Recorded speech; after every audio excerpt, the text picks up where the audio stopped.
เมื่อร่างกายเริ่มคุ้นเคยกับการอดอาหารดีแล้วตีเหล็กต้องตีช่วงไฟที่ร้อนการบำเพ็ญแผดเผากิเลสเช่นกันจึงต้องเพียรในจิตแสวงสู่ปัญญาหลวงพ่อสายทองจึงเร่งบำเพ็ญด้วยการอดอาหารบำเพ็ญภาวนาต่อเนื่องอดอาหารบำเพ็ญเพียรภาวนาอย่างถึงใจตั้งแต่วันที่1อดอาหารเข้าวันที่2 3 4 5 6 7 8 9ร่างกายยังคงสภาพไหวความเพียรไม่ลดละปฏิบัติอย่างนี้ต่อเนื่องจนเข้าวันที่10 11 12 13ถึงจะไม่ตั้งสัจจะอดนอนนั้นก็เหมือนการอดนอนไปในตัวเพราะร่างกายขาดสารอาหารเนื่องเพราะอดอาหารมานานถึง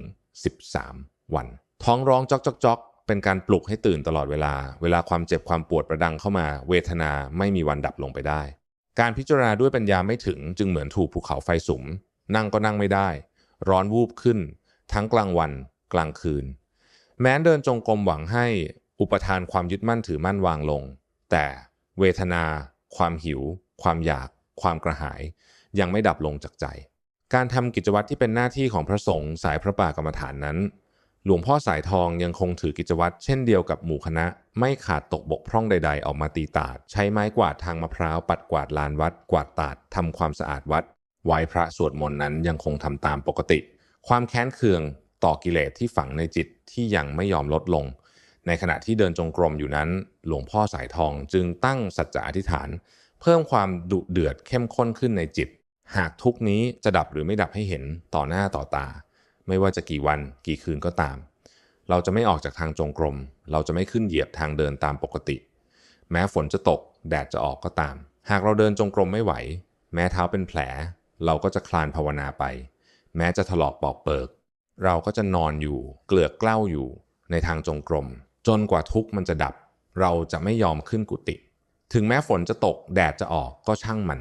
อธิษฐานจิตตั้งสัจจะบารมีเพิ่มความเข้มข้นขึ้นเร่งไฟเพื่อเผาผลาญกิเลสในจิตเพื่อสลายความยึดมั่นอุปาทานในกายสังขารและหลวงพ่อสายทองได้เดินจงกรมตามเส้นทางจงกรมกลับไปกลับมาอยู่อย่างนั้นนานถึงร่างกายส่งเสียงดังก๊อกแก๊กแก๊กแก๊กเพราะเส้นเอ็นกับกล้ามเนื้อมีการยืดเส้นยืดสายเดินจงกรมทั้งวันทั้งคืนอยู่อย่างนั้นจนฝ่าเท้าส่วนหนังที่หุ้มฝ่าเท้าบางลงจนทะลุถึงเนื้อข้างในเลือดออกซิบต้องหาผ้ามาพันรอบๆฝ่าเท้าเพื่อห้ามเลือดไม่ให้ไหลออกมามากเดินจงกรมภาวนาอยู่อย่างนั้นสภาวะความทุกข์ที่เกิดขึ้นที่สุดในโลกนี้เกิดขึ้นกับหลวงพ่อสายทองทุกข์เพราะไม่ได้ฉันอาหารทุกข์เพราะเวทนาเกิดขึ้นร่างกายแทบระเบิดออกมาเป็นเสียงทุกข์เพราะความเครียดแค้นต่อกิเลสที่ฝังแน่นอยู่ในจิตบำเพ็ญเสี่ยงชีวิตถวายชีวาไม่อะไรในสังขารการบำเพ็ญสมณธรรมแบบถวายชีวาเป็นพุทธบูชาสติกำกับรู้อยู่กับใจโดยมีองค์บริกรรมพุทโธเป็นอารมณ์เพื่อรวมจิตสู่เอกตคตารมณ์บำเพ็ญเดินจงกรมภาวนาชนิดถวายชีวิตด้วยการบังคับฝืนร่างกายไม่ให้หลับนอนเดินจงกรมในทางจงกรมกลับไปกลับมาทั้งกลางวันกลางคืนมิได้หยุดพัก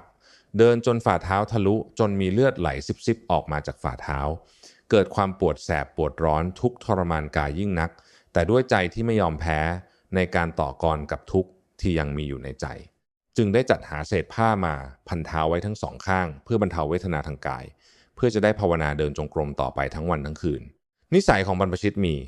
4อย่างง่ายๆคือเที่ยวบิณฑบาต 1. นุ่งห่มผ้าบางสกุล 1. อยู่โคนไม้ 1. ชั้นยาดองด้วยน้ำมูดเน่า 1. ตามหลักนี้ก็เพื่อเป็นการทรมานจิตใจซึ่งเคยเห่อเหิมสนุกสนานอยู่แต่ในวิธีการของโลกให้มันหดตัวเข้ามาเห็นคุณงามความดีทางด้านศีลธรรมเป็นความสุขในด้านอามิสทางนอกให้รู้จักคุณของนิรามิสคือไม่ได้เกี่ยวข้องกับด้านอามิสภายนอกให้เกิดในจิตในใจของตนเองความสุขถ้ามีอยู่ทางนอกทางในก็มีอยู่เหมือนกัน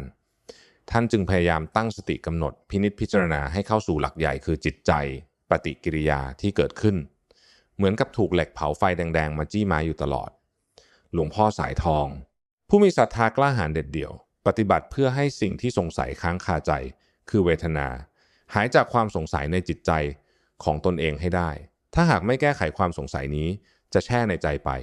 หลายกับหลายกรรมก็มีความไม่รู้เท่าเรื่อยไปโดยมากคนเรารักสิ่งของอย่างอื่นโดยตัวเองถูกปล่อยทิ้งไม่เกี่ยวข้องแม้แต่จิตใจก็ถูกปล่อยทิ้ง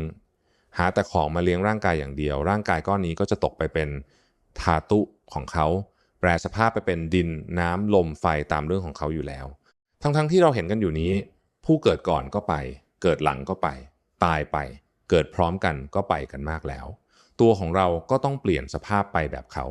ถ้าเราไม่เห็นทางด้านภายในคือจิตใจของเราหากเห็นสัญญาภายนอกเห็นกันแต่ตาเนื้อตาทางในไม่มีจึงไม่ลงถึงจิตถึงใจใจจึงไม่เกิดสลดสังเวชใจว่าเราล้างยังไม่ทันบริสุทธิ์ความบริสุทธิ์ผุดผ่องหรือความขาวสะอาดยังไม่เกิดขึ้นการเฝ้าระวังจิตตั้งใจมั่นในการเพียรบำเพ็ญภาวนาในทางแห่งอริยมรรคของพุทธวิถีดำเนินนำพาปฏิบัติแห่งวิถีธรรมหลวงพ่อสายทองเตชะธรรมโมบำเพ็ญในการเดินจงกรมภาวนาทั้งวันทั้งคืนกายมิได้หยุดพักฝ่าเท้าทั้งสองข้างยังคงมีเลือดไหลซิบออกมาจากฝ่าเท้าต้องอาศัยผ้าพันไว้เพื่อเป็นการห้ามเลือดความทุกข์ทรมานทางกายทั้งถูกบังคับไม่ให้ฉันอาหารการเดินจงกรมทั้งวันทั้งคืนมิได้หยุดพักทุกขเวทนาเกิดกับกายทุกข์ทั้งหลายทั้งมวลในโลกานี้ยากจะหาคำพรรณนาทุกทรมานปวดแสบปวดร้อนทรมานดุจไฟสุ่มท่วมกายโหมประดังเข้าสู่กายหนักเข้าคร่าวกายทรมานจิตที่มีอยู่อุปาทานยึดมั่นในธาตุขันธ์มีความรู้สึกทรมานไปด้วยกับกายอาหารไม่ได้ฉันเข้าร่างกายกายเดินจงกรมก็เสถลาไปมาบางคราวเดินจงกรมในทางเดินจงกรมเดินไปด้วยสติกำกับรู้อารมณ์ในจิตเนื่องด้วยธาตุขันธ์อ่อนล้ากายหลวงพ่อสายทองถึงกับล้มลงในทางจงกรมพอได้กำลังจึงค่อยๆลุกขึ้นพยุงกายเดินกลับเข้าสู่ทางจงกรมเดินส่วนเซเทลไถจวนจะล้มอยู่ในทางจงกรมนั้นเดินจงกรมจนเข้าสู่วันที่10แม้กระนั้นก็ยังมิวายที่จะมีอายตนะข้างนอกกระทบเข้ามาให้รำคาญจิตทำใจขุ่นมัวขณะนั้นมีพระภิกษุสงฆ์รูปหนึ่งในวัดถ้ำมโหฬารที่มีพรรษามากกว่าหลวงพ่อสายทอง 1. พรรษาไม่สามารถยั่งรู้ในสภาวะจิตที่เกิดขึ้นได้เห็นการที่หลวงพ่อสายทอง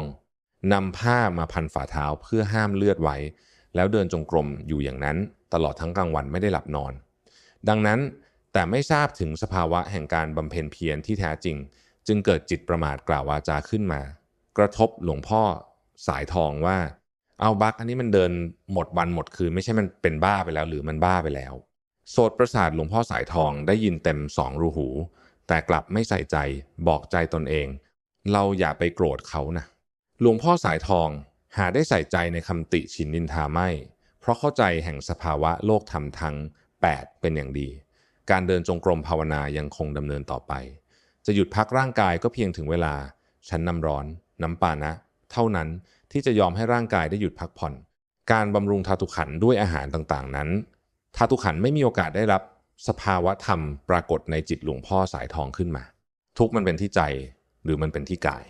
ฝ่าเท้านั้นระบมไปหมดเลือดไหลเต็มไปหมดครั้นจะถอนความเพียรกลับขึ้นไปพักอยู่บนกุฏินั้นก็ทำไม่ได้เพราะสัจจะที่ตั้งไว้หากไม่เห็นทุกข์ดับลงตรงหน้าก็จะไม่หยุดความเพียรผ่านเข้าวันที่9หากทุกข์ไม่เกิดไม่ดับเราก็ไม่ยอมออกจากทางจงกรมเช่นกันใจดูเวทนาที่เกิดขึ้นตลอดเวลาไม่หวั่นแม้ความเป็นความตายหากตายก็เผาเท่านั้นจิตใจจึงเข้มแข็งขึ้นมามากเพียรภาวนาดูจิตดูเวทนาอยู่อย่างนั้นในทางจงกรมเดินเพียรอยู่อย่างนั้นจากวันที่1เดินจงกรมกลมทั้งวันทั้งคืน13 วัน13 คืน